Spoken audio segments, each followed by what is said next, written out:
আলাইকুম। আজকে আপনাদের সাথে একটা কথা শেয়ার করি। আমি অতিরিক্ত খিদা লাগলে যদি সকালে না খাই একবারে, তাহলে 2 পিস রুটি আমার লাগে, আর সবসময় 1 পিস করে খাই। আর আমার মালিকের যে ছোটো পোলাটা আছে, বিশ্বাস করবেন না, মানুষ এমন 3 পিস পারমিনাল, আর সবসময় 3 পিস রুটি লাগবে, সকালে 3 পিস, দুপুরে 3 পিস, ঠিক আছে।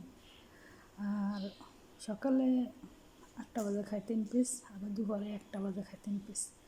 আর এমনি বেশিরভাগই 4 পিসই লাগে, এমনি পারমিনাল 3 পিস, কালকে 4 পিস খাইছে, আজকে 3 পিস।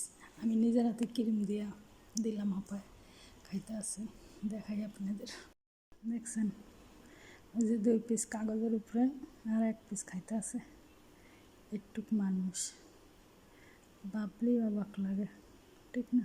যদি একটু খাই না, তাইলে কয় আমরা বেশি খেয়ালাই, একটু মোটা হইলে, যেমন একটু স্বাস্থ্য ফিরছে, আমি বলে বেশি খেয়ালাই। আসল কথা, আমি দুপুরে কটা ভাত খাই, একটু একটা বাটি আছে, বাটির 1 বাটি ভাত নিই, ওই কটাই খাই।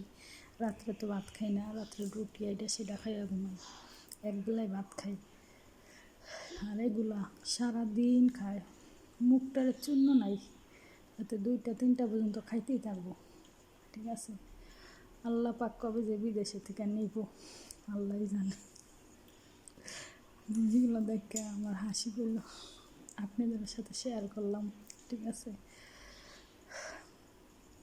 তো সবাই ভালো থাকবেন, সুস্থ থাকবেন। আর এমন এমন রাক্ষসের বাড়িতে দেয়া পড়লে তো অবস্থা খারাপ।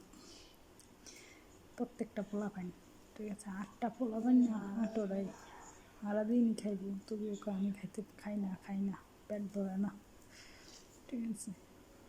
এই এখন রুটি খাইতেছে না, এখন আবার ভাত আনবো, এটি খাওয়া শেষ করলে আবার হবে ভাত খাইব। আল্লাহ, এটি শুধু খাইয়া দুনিয়া ধ্বংস করে লাইল।